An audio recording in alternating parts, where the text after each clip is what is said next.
Esta guerra acabou de ficar muito mais grave, pois no último fim de semana, o Irã prometeu que abriria novas frentes e, pela primeira vez, eles não estavam blefando, porque depois de um mês inteiro de silêncio estranho, os Houthis de repente decidiram entrar na guerra. Por semanas, todo mundo tem feito essa pergunta: por que eles não tinham se juntado até agora? Porque eles são uma das forças mais fortes do Irã. E agora temos a resposta. Aliás, isso revela algo muito maior e sinistro: uma mudança na estratégia do Irã. Está se tornando uma ameaça real, não só para Israel, como sempre foi, mas também para os Estados Unidos, pois o que ocorre agora não é apenas uma guerra. Existe outra guerra acontecendo por trás disso e quase ninguém comenta, mas ela está se tornando rapidamente a principal. Vamos ser honestas. É fácil subestimar o CGRI, mas isso não começou agora. Eles vêm planejando isso há anos e têm alguns truques sérios na manga. E os Houthis não simplesmente acordaram de repente e decidiram reagir à agressão dos sionistas. Eles fazem parte de um plano que o Irã constrói silenciosamente desde 2009 e o mais louco é que a maioria só percebeu quando tudo já estava pronto. Bem-vindos ao programa Iracá na JNS TV. Aqui está esse plano. O Irã sabe há décadas que não pode vencer os Estados Unidos em uma luta direta. Isso não é um insulto, porque ninguém pode. Então, toda a estratégia militar do Irã nunca teve como objetivo vencer uma guerra. O objetivo é tornar a guerra tão cara, tão dolorosa e tão desestabilizadora para a economia global que o ocupante da Casa Branca acabe decidindo que não compensa. Dinheiro, poder militar e até mesmo terrorismo não seriam suficientes. Então, eles olharam para um recurso que tinham e que os americanos não têm, que é a geografia. Dê uma olhada no mapa.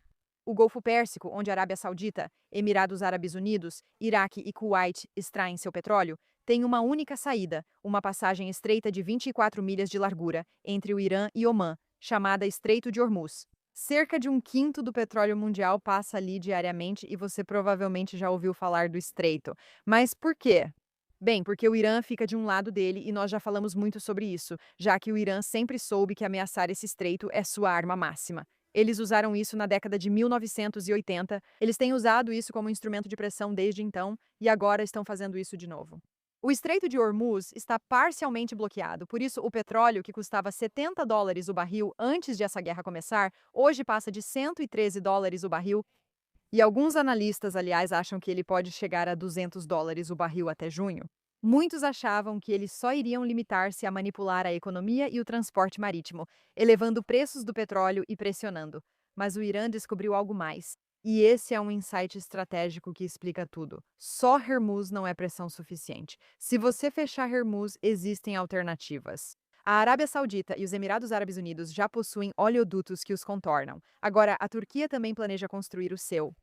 Eles não conseguem lidar com a capacidade total, mas existem. Então, a ameaça é real, mas ainda parcialmente administrável. Então, o Irã percebeu que precisamos do outro extremo também. E esse outro extremo é um lugar chamado Bab al-Mandeb.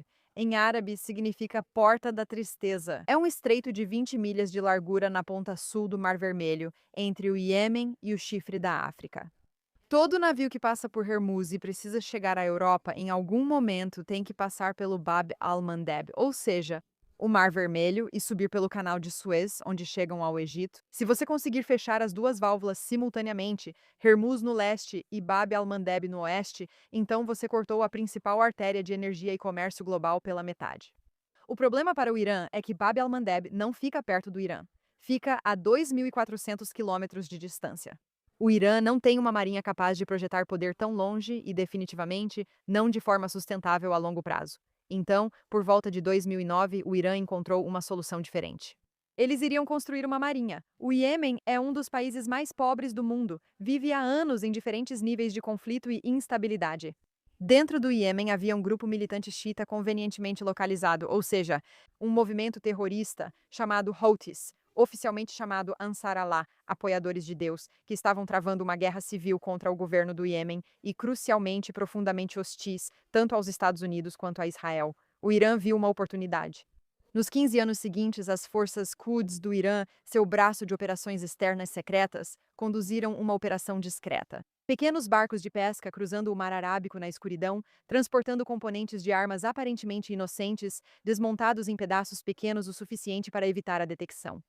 Partes de mísseis, componentes de drones entregues ao Iêmen para montagem local, conselheiros militares iranianos integrados aos comandos Houthi, treinamento, inteligência e financiamento.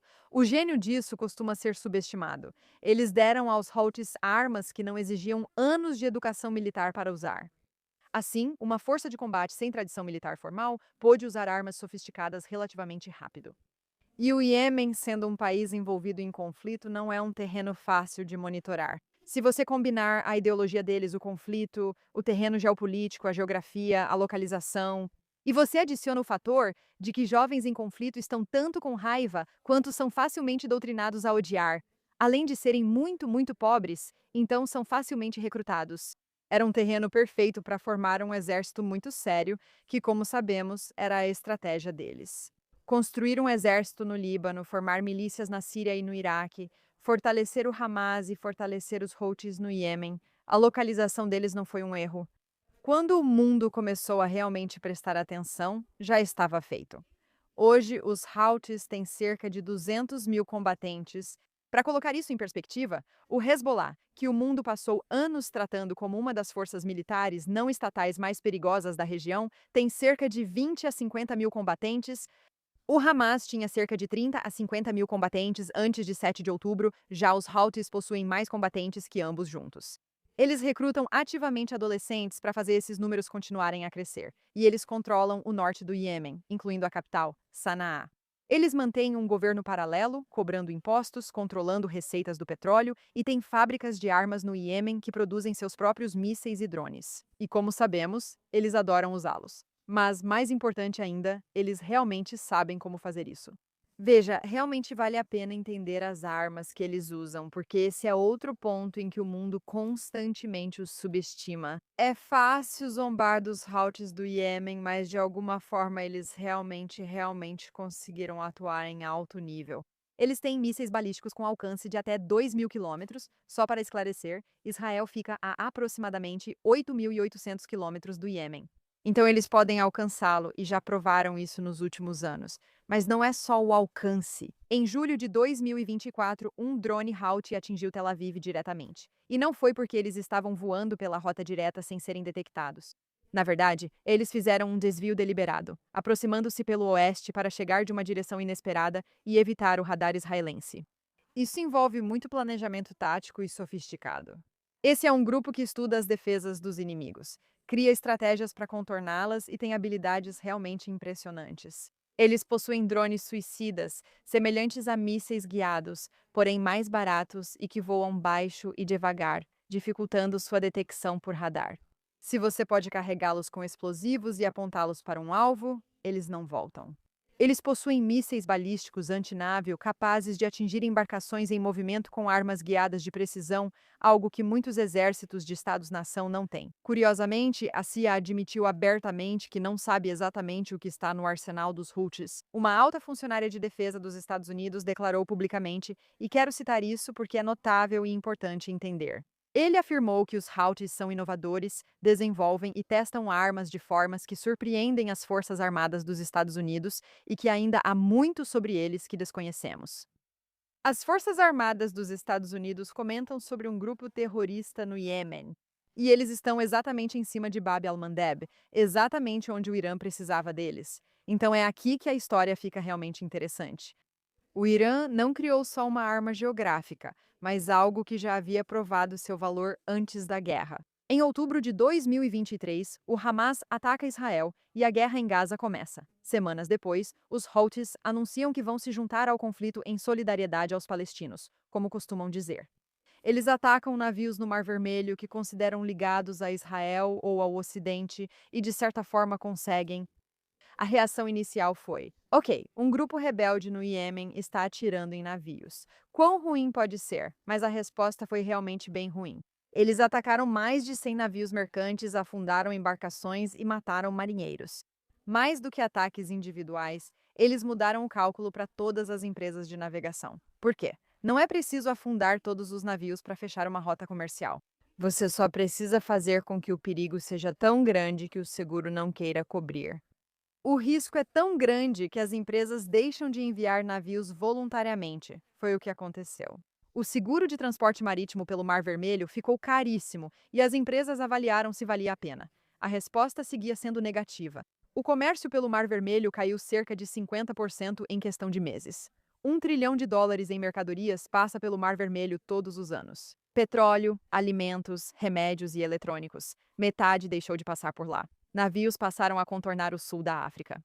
A rota pelo Cabo da Boa Esperança adiciona mais de 10 dias à viagem. 10 dias a mais de combustível, 10 dias a mais de custos com a tripulação, 10 dias a mais de tudo, e esses custos não desaparecem. Esses custos vão direto para o preço dos produtos nos supermercados europeus, nas contas de energia e nos índices de inflação que as pessoas tentam entender desde 2024. O mundo já tentou parar os Houthis várias vezes com força realmente séria, e a simples verdade é que eles não tiveram muito sucesso. Os Estados Unidos montaram uma coalizão naval multinacional chamada Operação Guardiã da Prosperidade. Navios de guerra de vários países patrulham o Mar Vermelho para proteger navios mercantes, o que ajudou um pouco. Apesar disso, os Houthis continuaram atirando, levando os Estados Unidos a intensificar e lançar ataques aéreos diretos contra posições Houthi no Iêmen, com apoio de Israel, além de novos ataques. Bombardeiros furtivos B-2, os mais avançados do mundo, atacaram depósitos subterrâneos dos Houthis com mísseis de cruzeiro para atingir túneis. Eles realizaram uma operação chamada Rough Rider, que durou semanas e custou mais de US$ 1 bilhão, e os Houthis continuaram atirando. Como mencionamos, Israel tentou. Após serem atingidos por drones em 2024, Israel realizou seu primeiro ataque ao Iêmen, atingindo o porto de Udaida. Depósitos de combustível, guindastes, infraestrutura do cais, os Houthis revidaram em menos de 24 horas. Israel atacou o Iêmen mais 15 vezes ao longo do ano seguinte, causando uma enorme destruição. E mesmo assim não funcionou. Em maio de 2025, após um míssil balístico dos Houthis atingir perto do aeroporto Ben Gurion e cancelar voos, algo já comum para as pessoas, Israel avançou e destruiu o aeroporto internacional de Sana'a, o principal terminal, onde 6 aeronaves estavam na pista. Para um país pobre, isso é muito grave. O aeroporto ficou fechado por 11 dias, mas então os Houthis lançaram outro míssil contra Israel no dia seguinte. Finalmente, em agosto, Israel realizou o que parecia ser um ataque decisivo. Eles mataram o primeiro-ministro Houthi e mais de uma dúzia de ministros em uma operação insana, o que foi muito significativo. Já sabemos que essa é a estratégia de Israel. Eles vão atrás da liderança, criando caos e confusão suficientes para realmente desestabilizar os grupos armados. No entanto, mesmo neste caso, o verdadeiro poder nos movimentos Houthi não está realmente com os líderes políticos. Ele está com o líder supremo deles, Abdul Malik al-Houthi. Surpresa, surpresa. E ainda não conseguiram atingi-lo. Há também um conselho da Jihad ao redor dele, nome apropriado. As vítimas foram vistas como simbólicas. Novos substitutos foram nomeados rapidamente e os mísseis continuaram sendo lançados. Não estou dizendo isso para desmotivar ninguém, mas existe um motivo pelo qual é difícil destruir os Houthis, e alguns desses motivos valem a pena ser compreendidos. Primeiro, as armas deles estão escondidas no subsolo e dispersas por dezenas de locais. Na verdade, não são dezenas, provavelmente centenas. Acertar um não afeta significativamente os outros. Além disso, os lançamentos deles são móveis. Eles disparam e se movem antes que alguém possa revidar. Eles tiveram décadas de prática suportando ataques da Arábia Saudita, que os bombardeou implacavelmente durante a Guerra Civil, e aprenderam a se adaptar. Mais importante, eles não têm exército convencional para ser derrotado em batalha. Não há exército ou quartel-general que, se destruído, encerre a guerra. Eles estão dispersos, misturados ao terreno e à população e são extraordinariamente resilientes. Também não temos muita informação de inteligência sobre eles. A ofensiva dos Houthis contra a navegação no Mar Vermelho só cessou com o cessar-fogo em Gaza, em outubro de 2025. Não foi porque eles foram derrotados ou recuaram. Novamente, Israel e os Estados Unidos causaram muitos danos aos portos e à infraestrutura deles, mas não o suficiente para realmente desestabilizá-los. Os Estados Unidos aceitaram uma trégua em maio após admitir que não conseguiam derrotar os Houthis. Aliás, é uma loucura. Autoridades do governo falaram ao The New York Times que não confiamos muito, mas é um indicador importante. Trump concordou com o cessar-fogo porque os ataques aéreos não estavam alcançando seus objetivos, e os Estados Unidos não conseguiram obter superioridade aérea contra os Houthis. Isso é algo muito sério. Com a trégua, os Estados Unidos cessaram bombardeios aos Houthis, que suspenderam ataques a navios americanos. Os Houthis enfrentaram por 2 anos as forças militares mais poderosas do mundo tentando detê-los. Sofreram, mas não foram derrotados. O arsenal deles segue intacto e a confiança, infelizmente, está alta. O que nos leva à pergunta de por que eles estão à margem desde que essa guerra começou em 28 de fevereiro, o Hezbollah entrou no conflito no segundo dia. As milícias do Iraque, apoiadas pelo Irã, se juntaram na primeira semana, mas os Houthis ficaram em silêncio. Quase todos os tentáculos do terror que o Irã construiu foram duramente atingidos, Hezbollah, Hamas, mas os Houthis ainda estão fortes. Então, por que eles não se juntaram? Quero dizer, eles tinham seus motivos para recuar. Principalmente, eles não são tão burros quanto as pessoas pensam. O porto principal deles, Hodeida, é vital para a economia e abastece a população controlada com comida e combustível. Eles sabem que entrar na guerra pode levar à destruição do porto. Eles não querem fazer isso agora. Também enfrentavam dificuldades para receber armas do Irã, que está sob bombardeio, e teriam que romper formalmente uma trégua com os Estados Unidos. Eles acompanham os eventos no Irã e entendem que algo parecido pode ocorrer com eles, por isso não viram necessidade de participar. Mas isso pode ser uma simplificação do que realmente estava acontecendo. Era a justificativa que as pessoas davam a si mesmas. Como dissemos, há uma estratégia muito inteligente por trás disso. Veja, os mísseis que foram lançados no sábado são o começo, mas não o principal. É isso que os Houthis estão ameaçando agora por estarem nessa guerra, porque o plano de 15 anos do Irã está basicamente ativado pela primeira vez. Hormuz já está sob pressão. O Irã está lidando com a situação e Trump enfrenta dificuldades para convencer outros a entrar na coalizão contra navios iranianos. Mas agora, o grupo que está em Bab el-Mandeb entrou oficialmente. Ambas as válvulas estão lá ao mesmo tempo para agir contra a ocupação sionista e ocidental.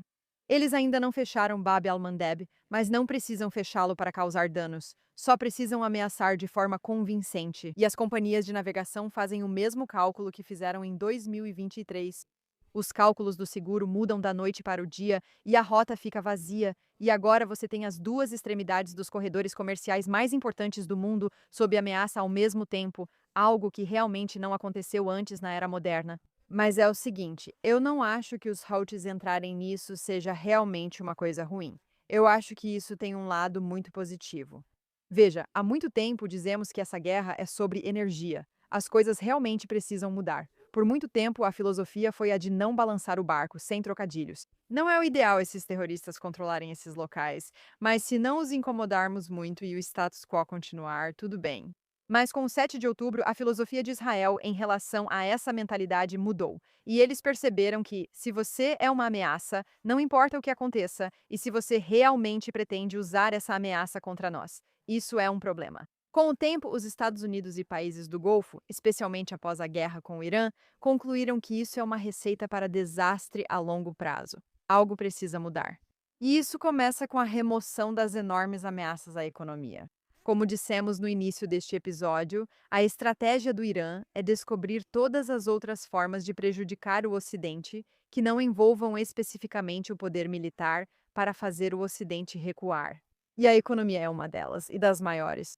Mas porque nenhum de nós vem se perguntando como permitimos, por tanto tempo, sermos dependentes de áreas geográficas controladas por entidades terroristas que querem destruir o Ocidente? Claro, nós já sabemos sobre todos os outros planos de contingência sendo criados, os oleodutos, etc. Mas a constatação agora, né, especialmente com os Houthis se juntando, é bem clara. Esses terroristas formaram grandes exércitos para desestabilizar o Ocidente, usando mísseis e a economia, controlando petróleo, mares e comércio. De muitas maneiras, essa guerra agora se transformou em uma batalha pelos mares. Começou no ar, mas com o tempo ficou claro que os mares eram o principal foco. E essa é a guerra dentro da guerra que muitos de nós não percebemos. Por que os Houthis escolheram justamente agora, um mês depois, para entrar? Bem, além da óbvia pressão crescente sobre Trump com os preços só subindo e a narrativa e a retórica online dizendo como essa guerra vai acabar algum dia. Mas, na verdade, havia outro elemento que eles estavam observando e que mudou essa semana. Para entender o quão significativo isso é, você precisa entender o que realmente significa um porta-aviões americano, tá bom? Muitos veem isso apenas como um navio grande e assustador, mas isso não faz jus ao que ele realmente é. E por favor, tenha paciência, não mencionei isso à toa. O USS Gerald R. Ford, maior navio de guerra já construído, na verdade não é apenas um navio. É uma base aérea militar flutuante, com mais de 335 metros de comprimento, movida a energia nuclear, transportando 4.500 pessoas e mais de 75 aeronaves, e simplesmente fica ali, no mar. Caças, aviões de guerra eletrônica e comando de ataque. Ela pode lançar 160 missões de combate por dia no meio do oceano, sem realmente precisar da permissão de nenhum país ou de uma base em terra, o que é o mais importante. Ela pode chegar nas suas águas e, de repente, uma base aérea totalmente operacional domina toda a área ao redor. E ela nunca vem sozinha. Ela chega com um grupo de escolta, incluindo destroyers e cruzadores prontos para derrubar mísseis e drones inimigos e lançar ataques com seus próprios mísseis de cruzeiro. Quando um desses navios está nas suas águas, cada míssil que você dispara, cada drone que você lança, você faz sabendo que uma resposta pode vir desse enorme porta-aviões. Os Houthis sabem disso melhor do que quase qualquer um, porque passaram os últimos 2 anos atacando esses navios de guerra. Durante a campanha do Mar Vermelho de 2023 a 2025, os Estados Unidos enviaram o USS Eisenhower para o Mar Vermelho para deter ataques dos Houthis contra navios mercantes. Seguiram-se 8 meses do combate naval mais intenso e longo que a Marinha dos Estados Unidos enfrentou desde a Segunda Guerra Mundial. E isso não é exagero, e é bem provável que você nem tenha ouvido falar sobre isso. Aliás, foi assim que os comandantes do Pentágono descreveram a situação. Os Houthis lançaram repetidos drones e mísseis balísticos antinávio contra o porta-aviões e seus escoltas, mas não conseguiram afundá-lo. Isso seria um feito sem precedentes, mas eles chegaram perigosamente perto. Um míssil Houthi errou o Eisenhower por cerca de 200 metros, vindo tão baixo e com pouco aviso que não houve tempo para a interceptação. Na verdade, ele simplesmente caiu na água ao lado do porta-aviões. Pense nisso. Os Houthis conseguiram disparar a 200 metros de um porta-aviões movido a energia nuclear. Uma das escoltas quase foi atingida por um míssil de cruzeiro Houthi, interceptado no último segundo a menos de 1 milha de distância. O deslocamento do Eisenhower foi prorrogado 2 vezes e, após 8 meses, a Marinha o classificou como o desdobramento de combate mais intenso desde a Segunda Guerra Mundial. E o USS Truman o substituiu e passou por algo semelhante. Agora, enquanto essas são batalhas muito intensas no mar, também existe o lado econômico desse conflito, também joga contra os Estados Unidos o tempo todo. Abater um drone Houthi custa cerca de 2 milhões de dólares em mísseis interceptadores, enquanto os Houthis gastam talvez 20 mil dólares por drone. Um grupo no Iêmen está pressionando por uma guerra de atrito baseada em custos contra a Marinha dos Estados Unidos. Todos esses diferentes fatores levaram a um cessar-fogo que, claro, por algum motivo, não se aplicou a Israel. Como os Houthis disseram, continuaram atacando Israel de qualquer maneira que quisessem. Em 2 meses, os Houthis já haviam violado até os termos limitados aplicáveis, afundando mais 2 navios. Os Estados Unidos gastaram mais de 1 bilhão de dólares, fizeram quase 1.000 ataques aéreos, usaram 2 missões de porta-aviões e, no fim, tiveram um cessar-fogo de 2 meses que excluía Israel. Os Houthis mantiveram boa parte de seu arsenal e adquiriram melhor entendimento estratégico da Marinha dos Estados Unidos. Ok, Mira, por que está compartilhando isso? Bem, isso nos traz de volta ao presente e ao motivo pelo qual os Houthis agora se juntaram. Neste momento, os Estados Unidos têm um porta-aviões atuando ativamente nesta guerra, o USS Abraham Lincoln, operando no Mar Arábico, no lado leste do conflito, atingindo alvos no Irã. Mas isso é do lado do Golfo, como explicamos. A nova estratégia exige o controle dos dois lados do mar, também do lado do Mar Vermelho, onde estão os Houthis, e esse é um cenário completamente diferente. Mas o porta-aviões que estava localizado perto dali não está lá no momento. Veja, o Gerald R. Ford era o porta-aviões do Mar Vermelho. Ele entrou pelo Canal de Suez em 5 de março, atacou o Irã pelo sul e era o símbolo mais visível do poder americano na guerra. Em 12 de março, um incêndio começou na lavanderia do navio. Cerca de 200 marinheiros foram tratados por inalação de fumaça, e 9 meses após o início da missão, ele foi à Croácia para reparos. Ele atracou lá convenientemente ao mesmo tempo em que os Houthis entraram na guerra, e isso não foi coincidência. Para voltar ao Mar Vermelho, esse enorme Ford precisa navegar pelo Canal de Suez e descer novamente pelo Mar Vermelho. As águas que os Houthis acabaram de declarar zona de guerra. O mesmo grupo que passou 2 anos mirando em porta-aviões americanos e chegou a menos de 200 metros de atingir um agora tem certa vantagem nessa região. Sua viagem de volta agora passa diretamente pela zona de ameaça deles, e é por isso que o momento é tão perfeito. Um porta-aviões substituto, aliás, já está a caminho, e até ontem acho que mais 4.000 soldados chegaram à região. Mas, neste momento, nos dias em que os Houthis estão entrando nesta guerra, o Mar Vermelho está sem o porta-aviões americano. E os Houthis sabiam disso porque estavam monitorando os movimentos dos navios. Eles estavam esperando eles saírem para ganhar vantagem. Ou talvez isso seja pensar demais, mas aconteceu num momento muito conveniente. É fácil zombar desses Houthis, mas eles são sofisticados. E isso é um exemplo disso. Vamos olhar o quadro geral, pois é isso que o Irã realmente busca. É importante entender isso claramente. O Irã trava essa guerra em duas frentes. A primeira é militar, com mísseis, drones e grupos aliados causando danos na região. A segunda é econômica. Tornar a guerra dolorosa e cara o suficiente para que a vontade política de continuar desmorone no Ocidente antes que o Irã ceda. E a segunda frente está funcionando de uma forma que a primeira não está. Como já dissemos, os preços do petróleo estão subindo. Uma coalizão de Hormuz que levou semanas para ser montada ainda não está totalmente operacional e Trump já expôs algumas das fissuras com a Europa. Crescem nos Estados Unidos e Europa as vozes contra a guerra, que rejeitam um conflito longo, caro e sem fim claro. O Irã está aproveitando ao máximo, vendo as pesquisas, acompanhando os números econômicos e observando Trump com dificuldades para conseguir aliados que enviem navios.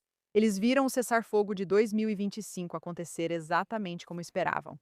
E embora Trump não seja alguém com quem se deva mexer de forma alguma e sempre acaba levando a melhor, você precisa lembrar que essa estratégia vem sendo construída há 47 anos. Grupos armados aliados, geografia e gargalos econômicos não são acidentais.